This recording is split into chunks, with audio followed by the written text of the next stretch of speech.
It was around this time last night that Kevin Matthews discovered his wife murdered in their West Lakes home. And I'm thinking to myself, something is not right about this. She egged him on and he finally snapped and did it. To see all those stab wounds, you realise what terror that lady went through trying to survive. Fears began to grow for Mrs. McGlynn's safety when she failed to show up for a pre-booked bus tour. One day she was there, the next day she'd gone. She had a habit of picking the elderly and the vulnerable to line her own pocket. The most disturbing news came when body parts were found across the road. The first thing they said to me was, "Boss, we've got bodies." It blew into the single biggest case in South Australian history. Australia's worst serial killers. It was one of a kind. 3 men have been arrested over the multiple murders. They were psychopathic killers. Knives, handcuffs, rope and an electric shock device. You just can't imagine human beings could act in such a way. The pungent smell of decomposing meat. It has no equal. It is a landmark case of serial murder. It doesn't get any worse. And if it does, I don't want to see it. Not in my lifetime.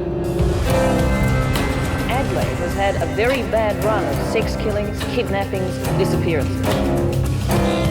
She'd been strangled and dumped. The body count in Australia's worst serial killing has risen to 10. South Australia has a new chilling chapter. Most had been mutilated, their legs and feet cut off. People could just disappear off the streets.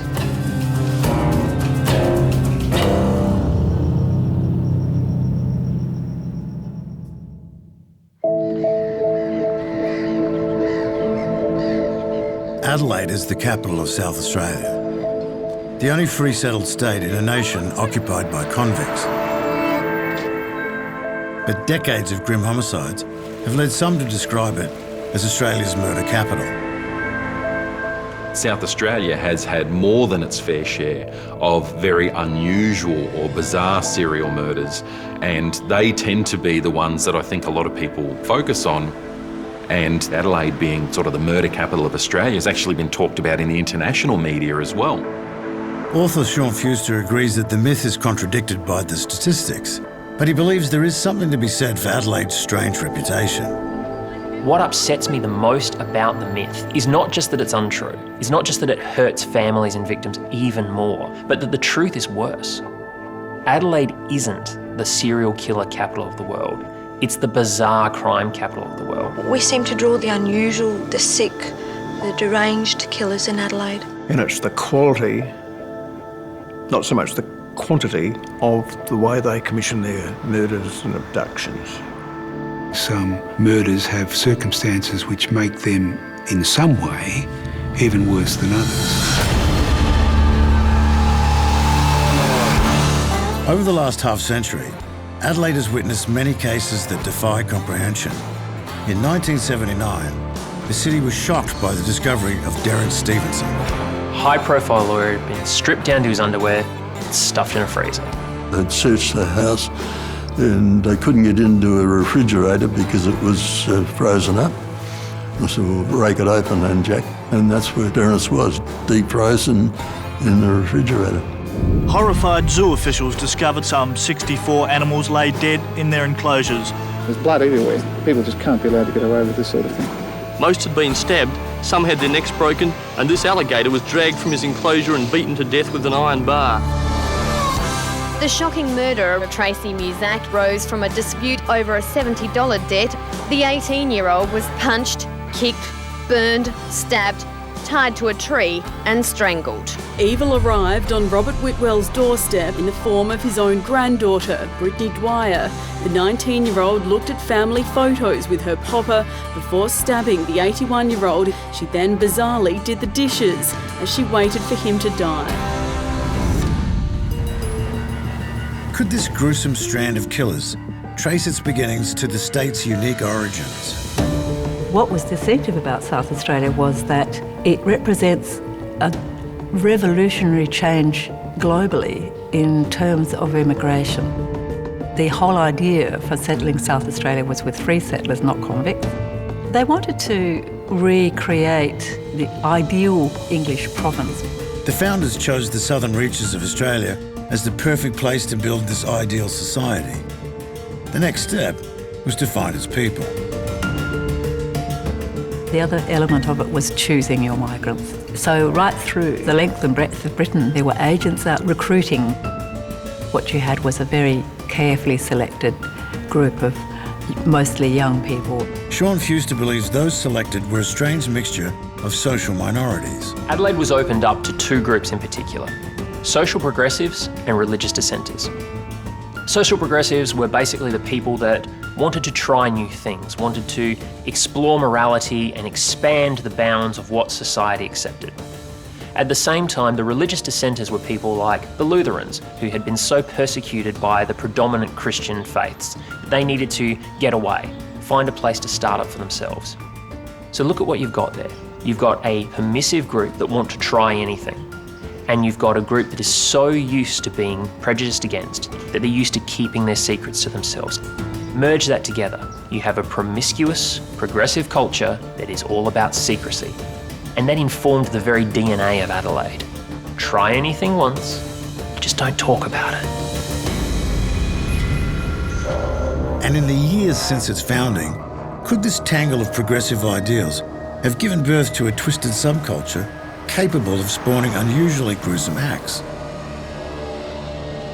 As the 20th century was coming to a close, the city of churches was rocked by a horrific discovery that didn't just contribute to the Adelaide murder myth, it sealed it in stone.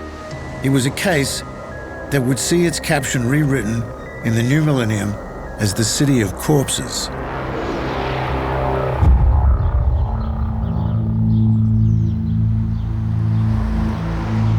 The northern suburbs of Adelaide are the home of the city's underclass. You've got a lower socioeconomic bracket out that way. You have housing trust houses, you have people receiving assistance. Opportunities are limited for those who live there. Some get by with government handouts, some turn to crime, and some just move on elsewhere. It began as the smallest of missing person cases. 22-year-old Clinton Trezise was reported missing on October 26, 1995. Nobody of great note, not many friends, loner. Clinton Trezise had been on the books for some considerable time. We'd conducted national searches, quite extensive investigations, but couldn't solve it. The young man had not been heard from for 3 years, but in this part of Adelaide, that wasn't unusual. There were a number of cases that the missing persons staff, in their downtime, they could review those files and, where necessary, reinvestigate them.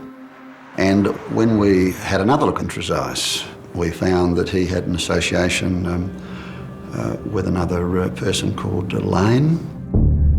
Barry Lane was an older man who had previously been convicted for pedophilia. He had formed a friendship with the much younger Trezise years earlier. He was a good friend of Clinton says. They used to go out shopping together and that sort of thing. And Clint was handsome, very nice lad. He seemed very straight though. He didn't seem to be a homosexual. Sylvia Lane was also concerned that something strange was going on. He cried on my shoulder and said, "Mum, I'm scared." If investigators had concerns that Barry Lane was somehow involved in Trezise's disappearance, they weren't able to discuss it with him because Barry Lane had also been reported missing. We saw that Lane was drawing down on a disability pension. So then we set up some surveillance where this disability pension was being withdrawn from, and that's where we first identify a person called Wagner. 27-year-old Robert Wagner was linked to Lane. In fact, the two men had previously been in a relationship. This connection suggested the department was onto something. It is a catalyst for similar investigations in relation to all of the missing persons cases to find out how many of those were receiving a pension and were they in fact the persons who were withdrawing it. And we found on a number of occasions they weren't. Detectives discovered a similar situation occurring not in Adelaide's northern suburbs, but almost 100 kilometres away at Murray Bridge. Suzanne Allen had gone missing in Adelaide 2 years earlier. but her social security account was still alive. With Susan Allen, we set up a similar surveillance technique, and we identified John Bunting as drawing on her pension. Before moving to Murray Bridge, former slaughterman John Bunting had been in a relationship with Suzanne Allen. He was also a known associate of Robert Wagner and Barry Lane. As the coincidences started piling up, yet another missing person report was filed. Police get a call. A woman's gone missing. What would have interested me if I were the officers taking that call is that it wasn't her husband that called in the missing persons report. It was someone else. By now, we were concerned that Elizabeth had met with foul play.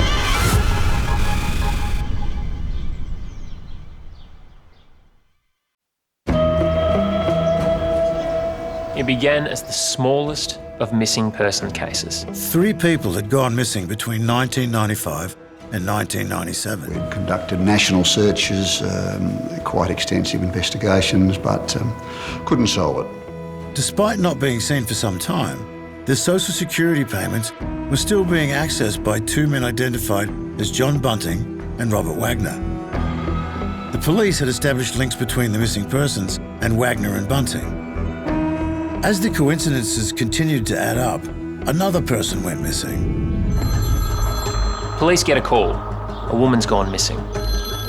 What would have interested me if I were the officers taking that call is that it wasn't her husband that called in the missing persons report. Elizabeth Hayden had been reported missing by her brother in November 1998. The police found it surprising that Elizabeth's husband, Mark, hadn't filed a report. Suspicious, detectives took him in for questioning. Mark Hayden was interviewed in relation to the disappearance.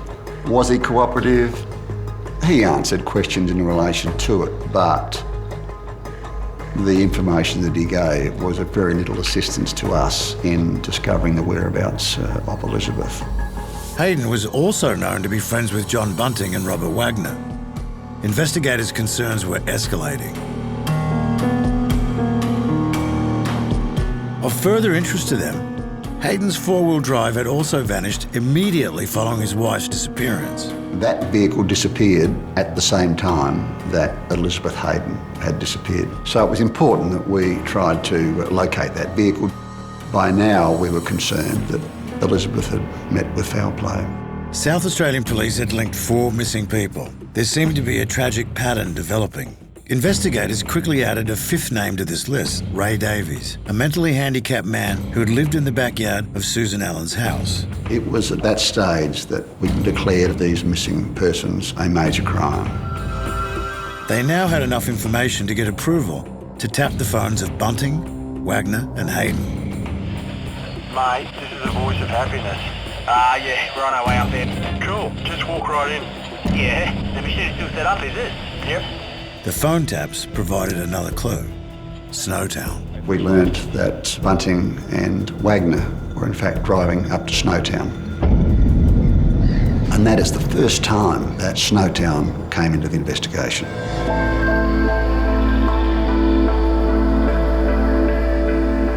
The sleepy wheatbelt village of Snowtown lies 250 kilometres north of Adelaide. Founded in the late 1800s, there was nothing to distinguish it from dozens of country towns dotting the South Australian mid-north. When they drove into Snowtown, that was the first time that we saw this 4-wheel drive that we'd been looking for all over Australia. That was the key to the detectives going in and speaking to the people at that address. And that's when we were advised about the old disused Snowtown bank. The disused office in the main street of Snowtown had recently been rented to Bunting. That took us over to the bank, and the detectives were able to manipulate the vault with some wire. When they opened the door of the vault, the smell of death hit them. The first thing they said to me was, "Boss, we've got bodies." In the vault, they found 6 barrels. Those 6 barrels contained the remains of 8 people. That was the first time that we realised that this was the evidence that we'd been seeking. What had started as a missing persons search had ended in one of the most horrific crime scenes in South Australian history. were these people? Were they only people that we already knew about? Or in fact, were there other missing persons? When we finally identified the people, some of those people we didn't even know were missing, and in fact had never been reported missing, perhaps because nobody cared. Along with the remains of Elizabeth Hayden and Barry Lane, 6 more victims were identified. Their final resting place, grim barrels in a disused bank vault. As the police arrested Bunting, Hayden and Wagner, the media swooped on the story, and it was colossal. We had located the bodies and arrested the offenders before the media became aware of it. And that triggered an enormous media storm. I can vividly recall when the lid was lifted off the Snowtown Murders case. Police told the media at a press conference the following morning. I think it was one of the biggest press conferences that I walked into, with 40 or 50 journalists and media from all over Australia. This is certainly one of the most complex, tragic and quite horrific matters that we've had to deal with. The story literally exploded. 8 dismembered bodies stuffed into barrels. 8 bodies were found in a disused bank vault at Snowtown. The disused bank where the decomposing bodies were found stored in 6 plastic drums. As far as a serial crime, this was the largest that we've had in Australia. 3 men have been arrested over the multiple murders. So far, they've only been charged with 1 count. But this was a global phenomenon. I had a little over 500 calls from the media in the first week from all over the world. The disused bank vault at Snowtown housed most of the remains.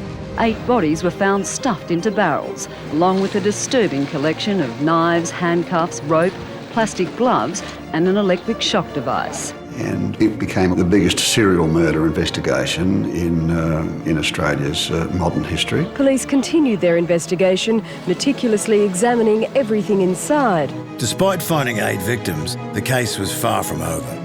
Police still hadn't found 3 of the original missing persons: Suzanne Allen, Ray Davies and the young Clinton Trezise. A highly skilled task force has been formed to further investigate what could be Australia's worst ever case of serial killings. Never before in the history of South Australia has the challenge been so great.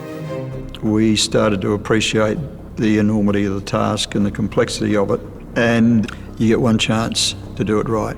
The South Australian Police quickly set up a task force. Meanwhile, the unrelenting media attention generated a tip-off from the public. We'd had a phone call through Crime Stoppers. This afternoon, police turned their attention to this backyard in Adelaide's north.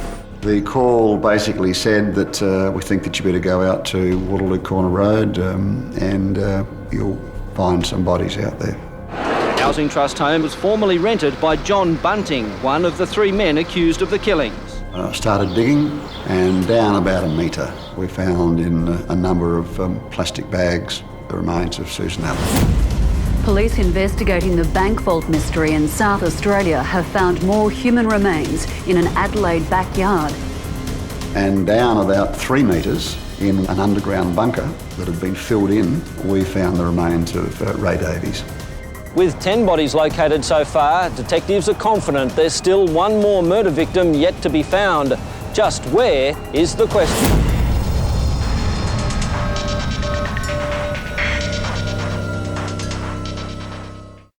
In the unremarkable village of Snowtown, South Australian Police entered a disused bank vault and made a grisly discovery that would bring it worldwide notoriety. 8 bodies were found stuffed into barrels, along with a disturbing collection of knives, handcuffs, rope, plastic gloves and an electric shock device. It became the biggest serial murder investigation in Australia's modern history. This afternoon, police turned their attention to this backyard in Adelaide's north.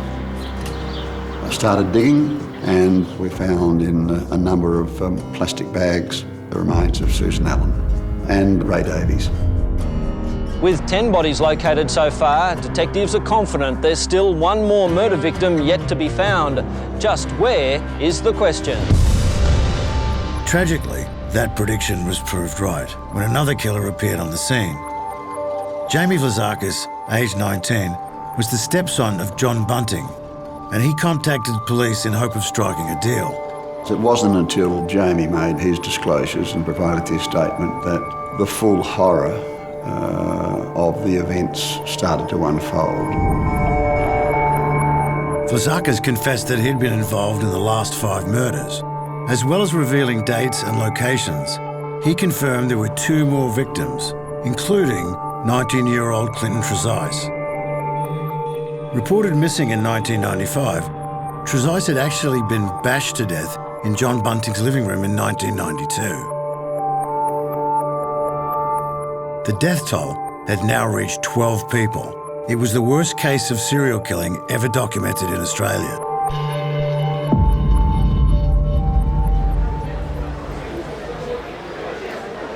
Four men accused over South Australia's notorious Bodies in the Barrels murder case have appeared in an Adelaide court at the start of a committal hearing. I remember vividly the first day of the trial.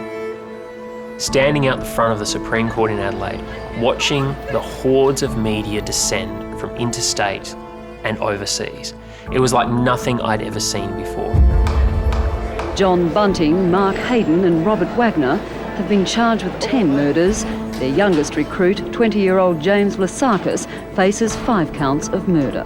Reporters were embedded in the courtroom, spending years covering this because so much unremitting, unrelenting horror came out of each and every day of those hearings. The actual way in which the murders were committed was described chapter and verse to the jury so that they could understand the brutality of the acts. Over 171 days, the country discovered that the victims were brutally tortured before being murdered. You just can't imagine that human beings could act in such a way. I was absolutely shocked. I mean, there's not much that I haven't seen in my career as far as murder and mayhem, but this was simply at another level. The court heard that Bunting and Wagner used an array of implements to brutalise their victims. An electric shock machine, cigarettes, garrotes, pliers and hammers. They even cooked and ate the flesh of one of their victims. What these victims endured was just absolutely unimaginable. Most gruelling of all, the victims' families were forced to hear about the agony their loved ones endured in their final hours. It's been a horrible experience, and the words, the things that were said in there, it's incredible to have listened to some of what went on with my son. The removing of body parts, they're defleshed. We're talking the bottom bestiality of mankind. John Bunting had a deep hatred of pedophiles and homosexuals, which had grown into a psychopathic will to kill. He always had a mean streak underneath his placid persona. He said, I want to go out and kill all the pedophiles and homosexuals. Bunting started to lump unrelated groups together as being effectively one and the same, where he's accused homosexuals as being just as bad or the same as a pedophile. And so he and his crew would target these individuals and they would eventually kill them. Ultimately, the majority of the victims were innocent people, targeted only for their sexuality or because the killers simply didn't like them. If it goes on for hours, there's actual enjoyment from committing that torture against those people at that point in time. They were psychopathic killers. Certainly Bunting and Wagner appeared to get some pleasure out of inflicting pain. It was also that they seemed to escalate the level of violence towards the end as well, which is, again, not dissimilar to what we see in other serial cases. We believe Bunting simply liked to kill, and he played very much a leadership role. By all accounts, he was quite a charismatic person. He was able to bring people under his control fairly easily. He recruited other people to his cause. And in a way, it's actually very, very similar to what a lot of cults do. What you do is you reinforce that doctrine of inside and outside. If you're inside, you're one of us, and if you're outside, then look out.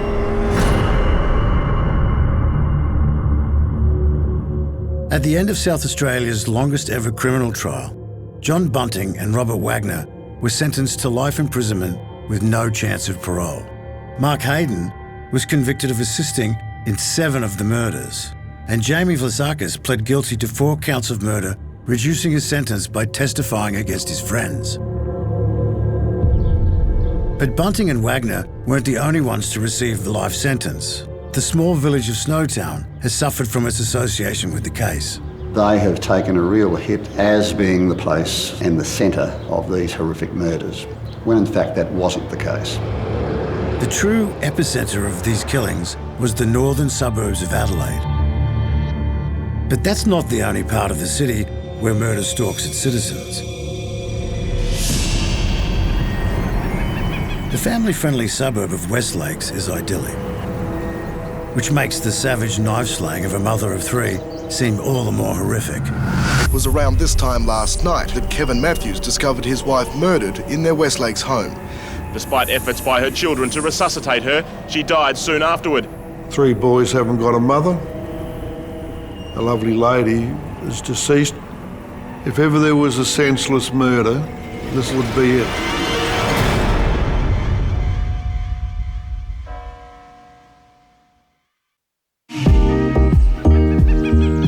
With large houses surrounded by water, the picture-perfect suburb of West Lakes is close to the city and only minutes from the Adelaide beaches. It appears to have everything going for it. No one could have foreseen the act of savagery that would rock the community to its core. It was around this time last night that Kevin Matthews rented 3 videos from the local store before returning home with his 3 sons to find Carolyn Matthews in the kitchen suffering multiple stab wounds. Despite efforts by her children to resuscitate her, she died soon afterward. While detectives aren't ruling out robbery, there's no evidence of a break-in.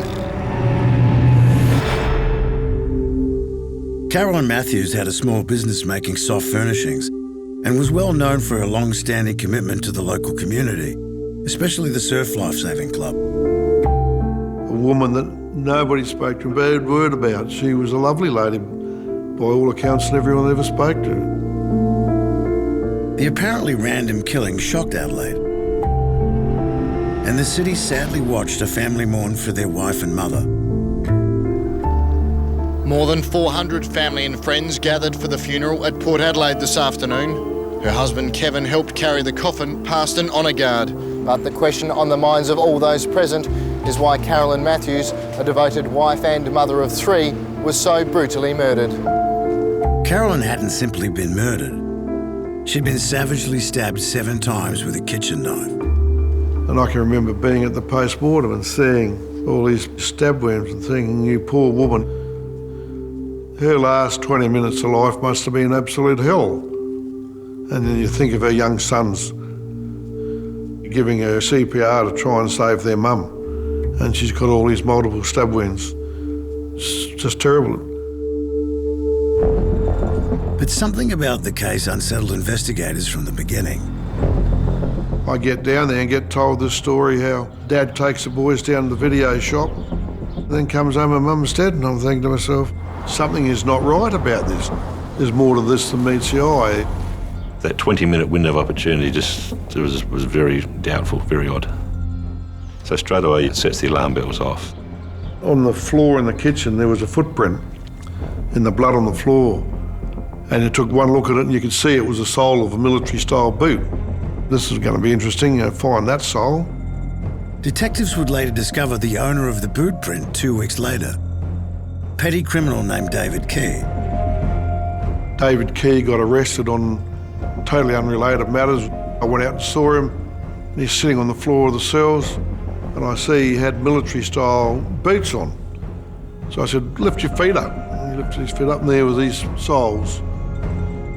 So we took his boots, took him to forensics, and they found Caroline Matthews' blood. Early this afternoon, police arrested a 26-year-old unemployed man from the northern suburbs and charged him with her murder. How do you explain having Carolyn Matthews' blood on your boots and you don't live anywhere near him, you don't even know him? The truth about Key's involvement had begun unravelling just days after the murder. Starting with a suspicion Carolyn Matthews had had about her husband. Her friend Sharon Karma said in the weeks before her death, Carolyn would cry to her about her suspicions Kevin was having an affair. Kevin Matthews was in a sexual relationship with a woman by the name of Michelle Burgess. Michelle Burgess was married, but that hadn't stopped her from embarking on several relationships, one of which was an all-consuming extramarital affair with Kevin Matthews. You started checking around various hotels and motels and seeing their names. 9 o'clock in the morning, they're meeting in a motel room and they're there till midday. We'd put to him a number of times about his affair with Michelle, his romantic involvement, and he'd just deny that all the time. And, you'd think, Kevin, it's so blatantly obvious, why can't he admit having an affair doesn't mean you're a murderer? In most cases, that would be correct. But evidence had come to light that suggested the cheating couple wanted Carolyn out of the way. The woman came forward to say Michelle Burgess asking if she knew anybody that would kill somebody for money. Investigators discovered Michelle had been in contact with David Key. With this connection established, Burgess was arrested and the investigators were confronted with a strange and telling request. Most people screamed for a lawyer. Not Michelle Burgess, I want my mum and dad. John Keane and I interviewed her for probably an hour and a half, 2 hours, in front of her mum and dad over a murder, and she had them wrapped around her little finger. They believed she was innocent. They thought we were horrible men for what we did. And then myself and another detective went down to see Kevin to say that she'd been arrested. And the next day he goes to court and supports her with his forever hat. That was bizarre. Kevin walks into court, he's got a white sun hat on. It's got R&R forever, and he's sitting in the court holding it and showing it to her. What it was, secret message between them, I got no idea. Truly bizarre. Mr. Matthews, can I just ask why you're in court today? No. Are you happy that the investigation's progressing the way it should be? She's innocent. It wasn't too long after that Matthews himself was arrested and charged with his wife's murder. In a sickening turn of events, the man who Adelaide watched farewell his wife had now been arrested for her murder. It was alleged the two lovers hired David Key to commit the murder so Burgess and Matthews could further their relationship and seize Carolyn's life insurance. I think it became fairly clear in the trial that Burgess was certainly the dominant partner. It quickly became clear that Michelle Burgess' relationship with David Key was not just a killing contract. Michelle Burgess used sex as a tool to get what she wanted. She had sex with David Key on quite a number of occasions. I really don't think Key wanted to do what he did. But she egged him on and urged him on, and he finally snapped and did it. And I think Kevin didn't want it to happen that way either, but he didn't have the balls to stop it, because she just had the power to get these men to do whatever she wanted them to do. Finally, as the trial was underway, David Key broke free of Burgess' spell. He pleaded guilty and confessed to his crime because he could see, unless I help myself, no one else is going to. I'm the pawn in the game, and all the blame's going to be put on me. Key received a 20-year sentence for murder, and then he took to the witness stand, and the terrifying truth came out.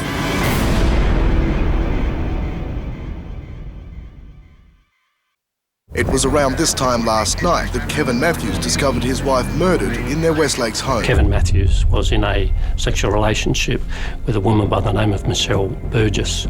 It was alleged the two lovers hired David Key to commit the murder so Burgess and Matthews could further their relationship and seize Carolyn's life insurance. David Key says Michelle Burgess offered him a $25,000 contract to kill Carolyn Matthews. There was a $100,000 insurance policy on Carolyn's life, which Kevin and Michelle were going to use to pay David Key. Michelle Burgess and Key go to where Kevin was working and tell him, like, this is what's going to happen. The three of them were seen in a heated discussion. Michelle said it's got to happen tonight. That's when Kevin arranged to pick up the boys. Matthews took his three boys at a pre-arranged time to the local video store. Key and Michelle have gone to the house, and Caroline has come to the door, and they've had an altercation there, and she's been forced back into the kitchen. Michelle's just egged Key on to do it. Key says Burgess said, "Be a man, kill her, show me that you love me." I lost the plot, grabbed Mrs. Matthews and started stabbing her, while Burgess stood behind him laughing hysterically. You see all those stab wounds like that, and the defence wounds on her hand where she was trying to stop the knife and having fingers and that almost cut off. You realise then what hell and terror that lady went through trying to survive. Kevin Matthews was convicted of murdering his wife.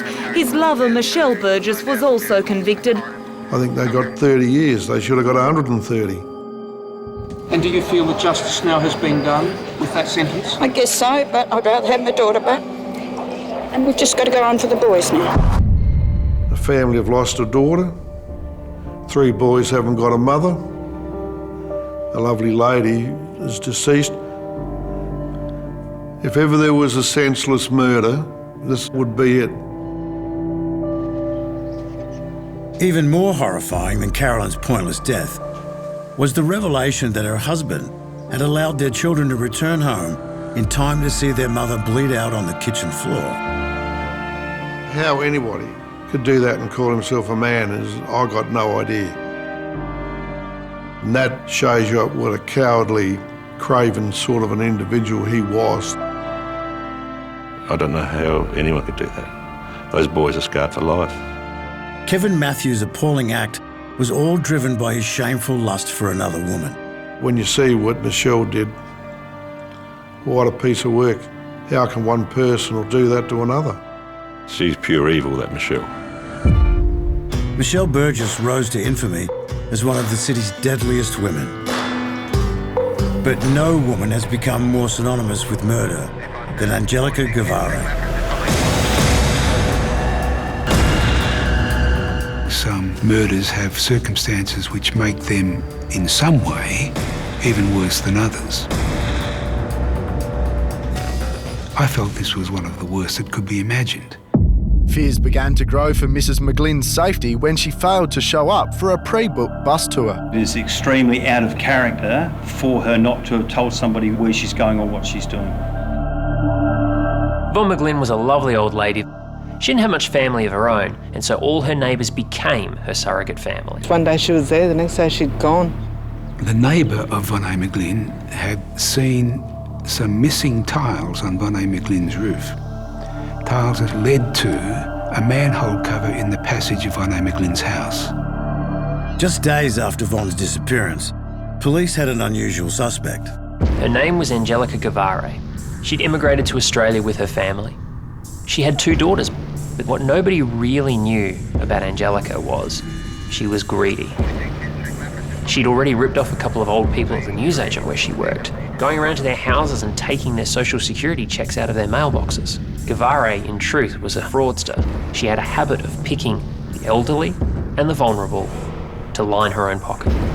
Guevara had come under police suspicion by presenting Vonne McGlynn's bank card together with a forged power of attorney in an attempt to withdraw $2,000 from the deceased's account.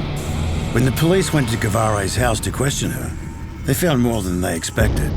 She had the deceased's passport, she had photographs of the deceased's family, a driver's licence, and she even had a toaster oven, which she had taken from the house. Guevara had every excuse under the sun. Vonne McGlynn had gone away for a while. Why was I at the bank emptying her bank account? Well, she'd asked me to, because I do things for people like that.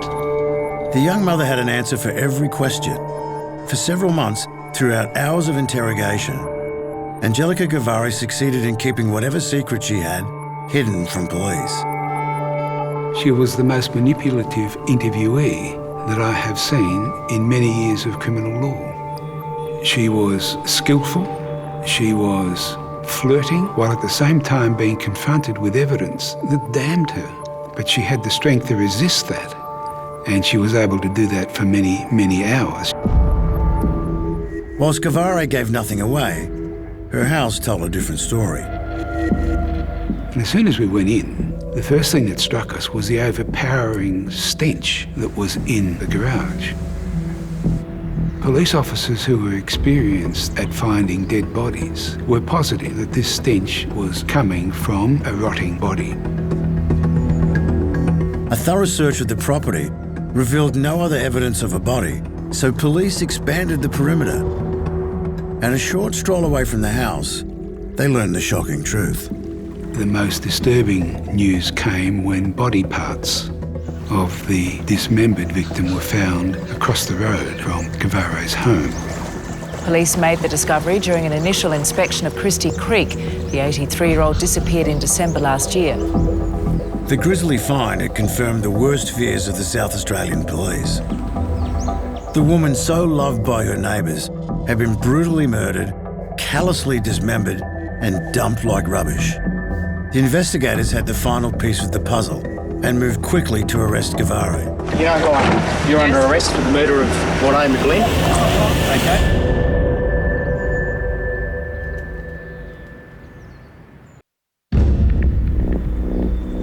Body parts of the dismembered victim were found. Police made the discovery during an initial inspection of Christie Creek. After identifying the remains of Vonne McGlynn, investigators moved quickly to arrest Guevare. You're under arrest for the murder of Vonne McGlynn. Okay. So you have to come with us. Come around here. Do you wish to ring anyone at this point to tell them that you're under arrest? My solicitor. A mother of two has been remanded in custody over the murder of 84-year-old Vonne McGlynn.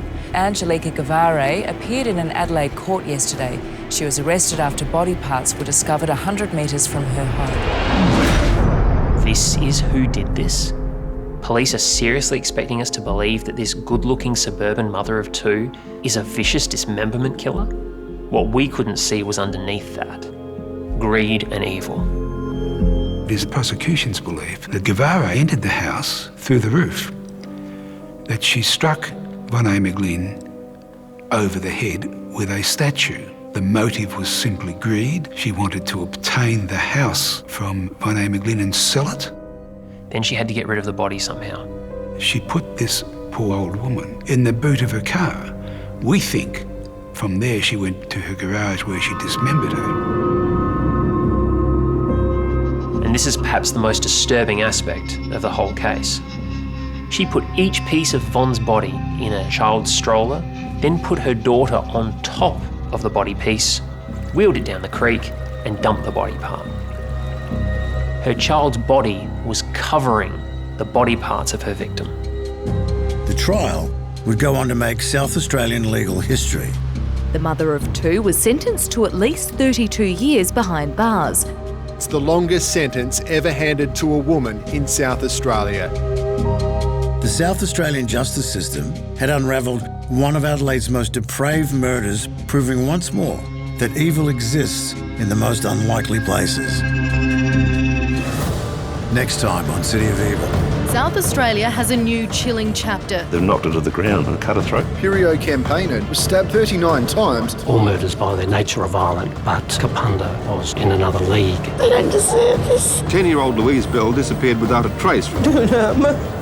Your children are exposing themselves to online predators. This was the first case of its kind in the world. Her death was brutal. Probably one of the worst things I've ever seen. A twice convicted child killer is absolutely horrifying. Her remains have never been found. I miss everything about her.